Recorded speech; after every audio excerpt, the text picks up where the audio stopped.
जय श्री सद्गुरु देवाय नमः। जय श्री गणपति देवाय नमः। ओम नमो भगवते वासुदेवाय नमः। श्रीमद् भगवत गीता 18वां अध्याय मोक्ष संन्यास योग। अर्जुन ने भगवान श्री कृष्ण से कहा, हे महाबाहो, हे ऋषिकेश, कृपा मुझे संन्यास तथा त्याग के तत्व का पृथक पृथक ज्ञान कराइए। अर्जुन के प्रश्न का उत्तर देते हुए भगवान श्री कृष्ण बोले, हे अर्जुन, बहुत से ज्ञानी पुरुष तो काम्य कर्मों यानी स्त्री पुरुष और धन आदि प्रिय वस्तु की प्राप्ति के लिए तथा रोग आदि संकटों की निवृत्ति के लिए यज्ञ, दान, तप और उपासना आदि में त्याग को संन्यास कहते हैं तथा अन्य दूसरे विचारशील पुरुष सभी कर्मों के फल के त्याग को त्याग कहते हैं। कुछ विद्वान कहते हैं कि कर्म मात्र ही दोष मुक्त है, अतएव ये त्याज्य हैं। अन्य कुछ विद्वान कहते हैं कि यज्ञ, दान और तप रूपी कर्म त्याज्य नहीं है।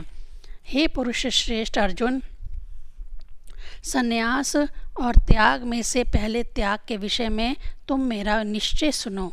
त्याग सात्विक, राजस और तामस भेद की दृष्टि से 3 प्रकार का कहा गया है। यज्ञ, दान और तप रूपी कर्म त्याज्य नहीं है, बल्कि ये तो आवश्यक कर्तव्य है।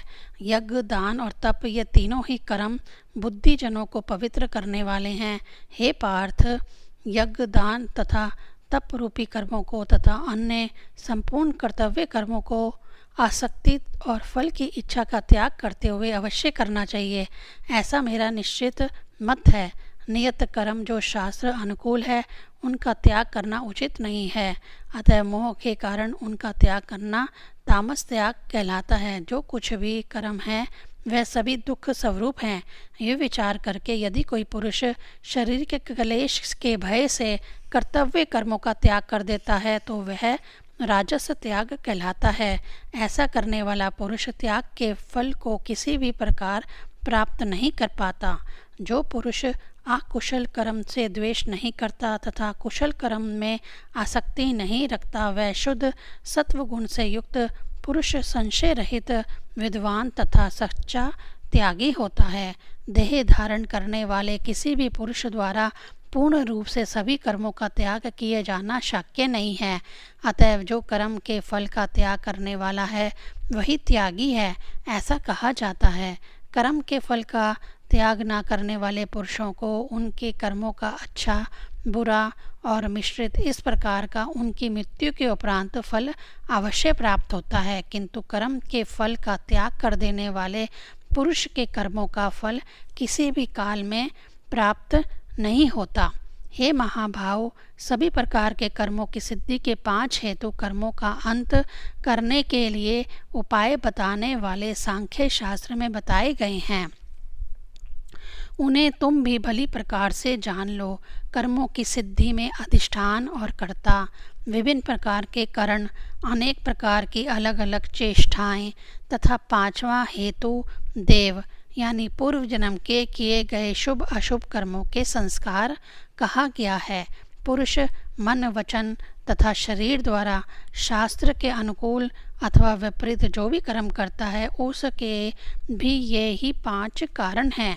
जो पुरुष अशुद्ध बुद्धि होने के कारण कर्मों के होने में केवल शुद्ध स्वरूप आत्मा को ही कर्ता समझता है, वह मैलिन बुद्धि वाला अज्ञानी पुरुष यथार्थ को नहीं समझता।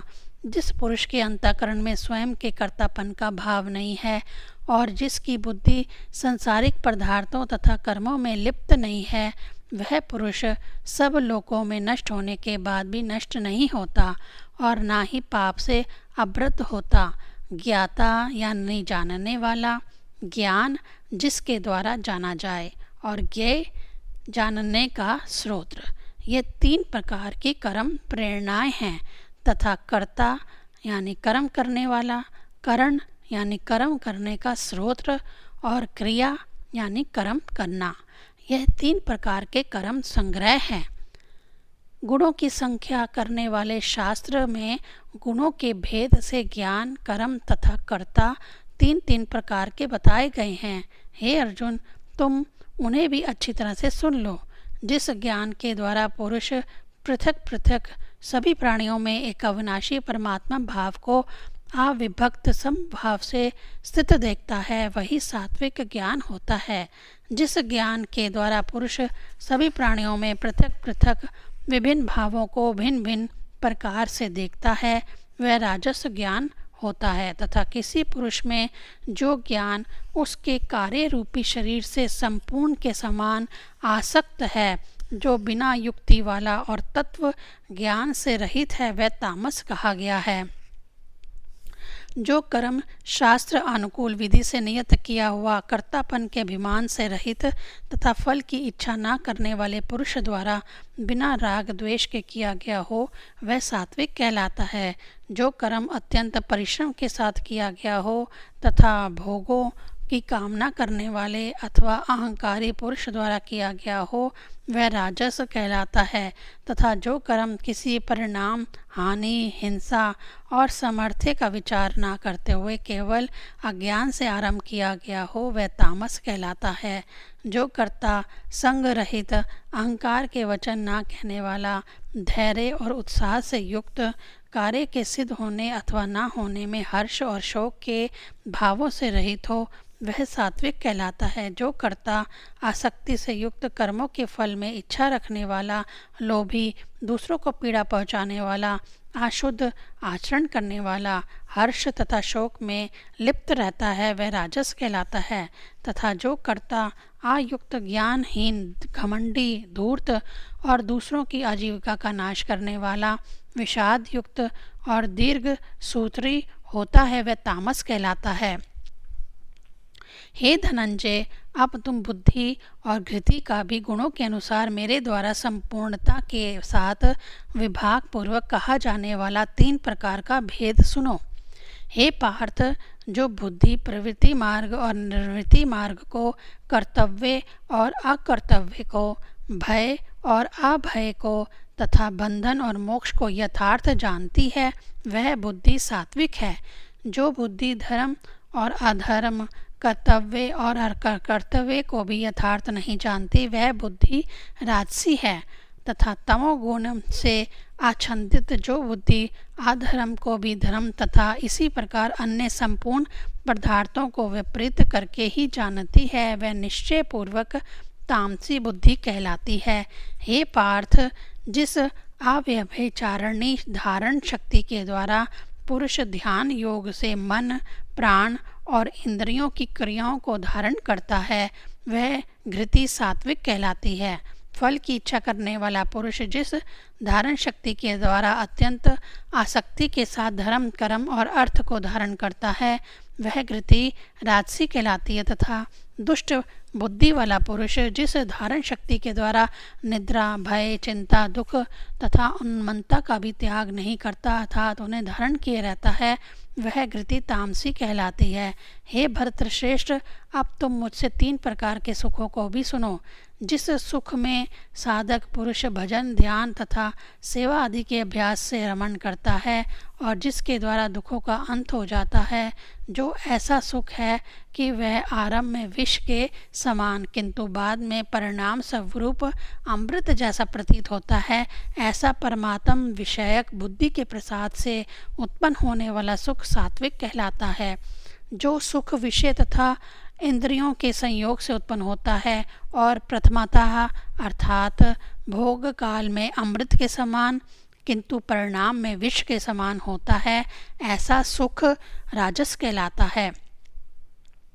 तथा जो सुख भोग काल में तथा परिणाम में भी आत्मा को मोहित करने वाला हो, ऐसा निद्रा, आलस्य तथा प्रमाद से उत्पन्न सुख तामस कहलाता है।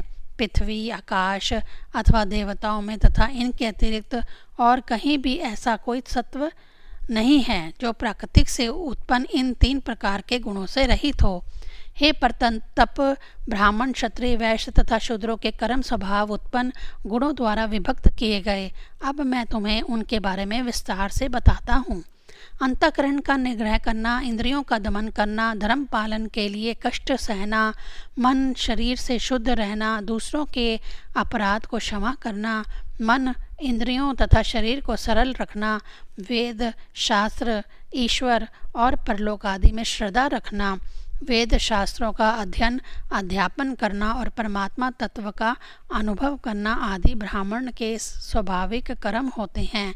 शूरवीरता, तेज, धैर्य, चतुरता, युद्ध में पीठ ना दिखाना, दान देना तथा स्वामित्व की भावना आदि क्षत्रिय के स्वाभाविक कर्म होते हैं।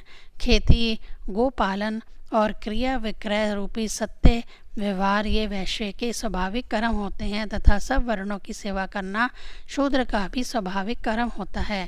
अपने निर्धारित स्वाभाविक कर्मों में तत्परता से लगा हुआ पुरुष परम सिद्धि को प्राप्त करता है। हे अर्जुन, जिस प्रकार अपने स्वाभाविक कर्म में संलग्न होकर पुरुष परम सिद्धि को प्राप्त करता है, अब मैं तुम्हें वह विधि बताता हूँ जिस परमेश्वर के द्वारा सृष्टि के संपूर्ण प्राणियों की उत्पत्ति हुई है और जिससे यह समस्त सृष्टि व्याप्त है। उस परमेश्वर की अपने स्वाभाविक कर्मों के द्वारा पूजा करके पुरुष परम सिद्धि को प्राप्त करता है। भली भांति आचरण किए गए किसी अन्य के धर्म से अपना गुण रहित धर्म फिर भी श्रेष्ठ है। स्वभाव से निर्धारित किए गए स्वधर्म रूपी कर्म को करता हुआ पुरुष पाप को प्राप्त नहीं होता। हे कौन्तेय पुत्र, इसीलिए दोष युक्त होने पर भी अपने स्वाभाविक कर्म को नहीं त्यागना चाहिए। जिस प्रकार धुएं से अग्नि दोष युक्त है, उसी प्रकार सभी किसी न किसी दोष से युक्त हैं। सर्वत्र आसक्ति से रहित बुद्धि वाला, स्पृहार हित और अपने अंतःकरण को वशीभूत करने वाला पुरुष सांख्य योग्य के द्वारा परम निष्काम कर्म की सिद्धि को प्राप्त करता है। पुरुष इस परम सिद्धि को किस प्रकार प्राप्त करता है, यह विधि तुम मुझसे संक्षेप में भली भांति जान लो। विशुद्ध बुद्धि से युक्त, हल्का और सात्विक तथा नियमित आहार करने वाला, शब्द आदि विषयों का त्याग करके एकांत और शुद्ध स्थान में निवास करने वाला, सात्विक धारण शक्ति के द्वारा अंतःकरण तथा इंद्रियों के संयम से मन, वचन और अपने शरीर को वशीभूत करने वाला, राग द्वेष से मुक्त होकर वैराग्य का आश्रय ग्रहण करने वाला, अहंकार, बल, घमंड, काम, क्रोध और परिग्रह का परित्याग कर ध्यान योग को अपनाने वाला, मोह रहित तथा शांत सौम्य पुरुष सच्चिदानंद ब्रह्म में अभिन्न भाव से स्थित होने का अधिकारी है। सच्चिदानंद ब्रह्म में एकाग्र भाव से लीन प्रसन्न मन वाला योगी पुरुष ना तो किसी हेतु शोक करता है और ना ही कोई कामना करता है। ऐसा समभाव पुरुष मेरी पराशक्ति यानी तत्व ज्ञान की परिकाष्ठा को प्राप्त कर लेता है। उस पराशक्ति के द्वारा ऐसा पुरुष मुझ परमात्मा को जो हूँ जितना हूँ वैसा ही तत्व से जान लेता है और वह तत्काल ही मुझे परमात्मा को प्राप्त कर लेता है। मेरे प्रयाण होने वाला योगी पुरुष संपूर्ण कर्मों को करता हुआ भी मेरी कृपा से सनातन अविनाशी परम पद को प्राप्त कर लेता है। हे अर्जुन, तुम भी सब कर्मों को मन से मुझ में अर्पण करते हुए तथा समबुद्धि रूपी योग का अवलंबन करके मेरे प्रयाण बनो तथा निरंतर मुझ में चित्त स्थिर करो। हे अर्जुन, मुझ में चित्त स्थिर करके मेरी कृपा से तुम भी समस्त संकटों से मुक्त हो जाओगे और यदि अहंकार के कारण मेरे वचनों पर ध्यान न धरोगे तो नष्ट हो जाओगे। तुम जो अहंकार के वशीभूत हो या सोच रहे हो कि मैं युद्ध नहीं करूँगा, तो भली प्रकार जान लो तुम्हारा यह निश्चय मिथ्या है, क्योंकि तुम्हारा क्षत्रिय स्वभाव तुमको बलात् ही युद्ध में धकेल देगा। हे कुंती पुत्र अर्जुन, जिस कर्म को तुम मोह के वशीभूत हो करना नहीं चाहते, उसे भी तुम अपने पूर्व जन्म में किए गए स्वाभाविक कर्म में बंध कर अवश्य करोगे। हे अर्जुन, शरीर रूपी यंत्र में आरूढ़ हुए सभी प्राणियों को परमेश्वर अपनी माया से उनके कर्मों के अनुसार भ्रमण करता हुआ उनके हृदय में स्थित है। हे भरतवंशी, तुम सब प्रकार से परमेश्वर की शरण ग्रहण करो। परमात्मा की कृपा से ही तुम परम शांति तथा सनातन परम धाम को प्राप्त करोगे। यह गूढ़ अति गूढ़ ज्ञान मैंने तुम्हें दिया है। अब तुम इस गूढ़ ज्ञान को पूर्णतः भली प्रकार विचार कर जैसा चाहो वैसा ही करो। इस गूढ़ अति गूढ़ मेरे परम रहस्य युक्त ज्ञान को तुम फिर भी सुनो। तुम मेरे सर्वाधिक प्रिय हो, इसलिए परम हितकारी ज्ञान मैं तुमसे फिर कहूँगा। तुम मुझ में अपना चित्त स्थिर करो, मेरे भक्त बनो, मेरा पूजन करने वाले बनो तथा मुझे प्रणाम करो। ऐसा करने से तुम मुझे ही प्राप्त करोगे। यह मैं तुमसे सत्य प्रतिज्ञा करता हूँ, क्योंकि तुम मेरे अत्यंत प्रिय हो। संपूर्ण धर्मों अर्थात कर्तव्य कर्मों को मुझ में त्याग कर तुम केवल एक मुझ सर्वशक्तिमान और सर्वाधार परमेश्वर की शरण में आ जाओ। मैं तुम्हें संपूर्ण पापों से मुक्त कर दूंगा। तुम तनिक भी शोक ना करो। हे अर्जुन, तुम्हें यह गीता रूपी रहस्यमय उपदेश किसी भी काल में ना तो तप रहित पुरुष से कहना चाहिए, ना भक्ति रहित और ना बिना सुनने की इच्छा वाले पुरुष से, तथा जो प्राणी मुझ में दोष दृष्टि रखता है उससे तो यह उपदेश कभी भी नहीं कहना चाहिए। जो पुरुष मुझ में परम प्रेम अपनाकर इस परम रहस्य युक्त गीता शास्त्र का मेरे भक्तों में वर्णन करेगा, वह निस्संदेह मुझे ही प्राप्त करेगा।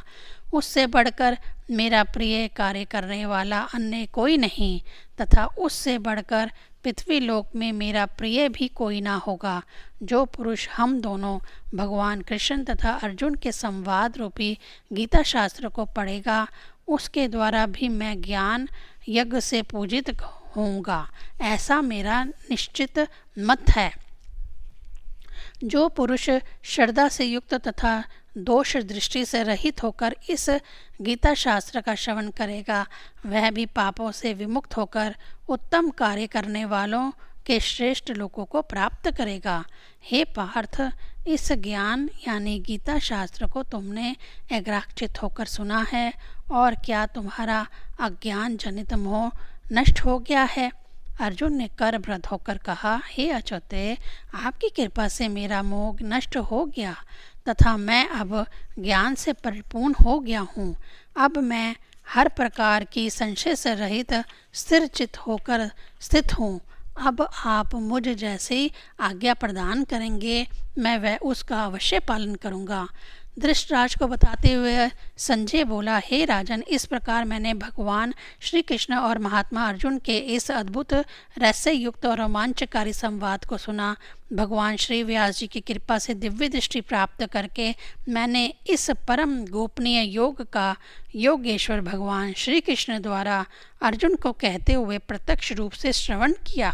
हे राजन, भगवान श्री कृष्ण और अर्जुन के इस रहस्य युक्त कल्याणकारी तथा अलौकिक संवाद को बार बार सिमरन करते हुए मुझे अपार हर्ष का अनुभव हो रहा है। हे राजन, भगवान श्री कृष्ण ने अर्जुन को जो अत्यंत विलक्षण स्वरूप के दर्शन कराए थे, उस स्वरूप को सिमरन करके मेरे मन में महान विस्मय हो रहा है और अत्यंत हर्ष की तरंगे उठ रही हैं। हे राजन, जहाँ योग योगेश्वर भगवान श्री कृष्ण और गांडीवधारी अर्जुन हैं, वहीं पर श्री विभूति और अचल नीति वास करती है, ऐसा मेरा दृढ़ मत है। इति श्रीमद्भगवत गीता रूपी उपनिषद एवं ब्रह्म विद्या तथा योग शास्त्र विषयक श्री कृष्ण और अर्जुन के संवाद में मोक्ष संन्यास योग नामक 18वां अध्याय संपूर्ण। 18वें अध्याय का महात्म्य। हे भोले भंडारी, पार्वती बोली, आपने गीता जी के 17 अध्यायों के पाठ का महात्म्य बता दिया, अब 18वें अध्याय के पाठ का महात्म्य भी बता दीजिए। देवी, इस अध्याय का पावन महात्म्य तो वेदों से भी उत्तम है। इसका नित्य पाठ करने से 100 अश्वमेध यज्ञों के करने का फल प्राप्त होता है। ये अनंत सुख प्रदान करने वाला, आप विद्यानाशक, सनक सनंदन और महायोगियों को प्रमुद्ध करने वाला है। इसके महात्म्य को प्रकट करने वाली एक कथा मैं तुम्हें सुनाता हूँ। एक बार देवलोक में देवराजेंद्र अपनी रानी शची के साथ अपने सिंहासन पर बैठे थे कि तभी कहीं से एक तेजस्वी प्राणी उधर आ निकला। उसके तेज के सन्मुख देवराज इंद्र का तेज मलिन हो गया।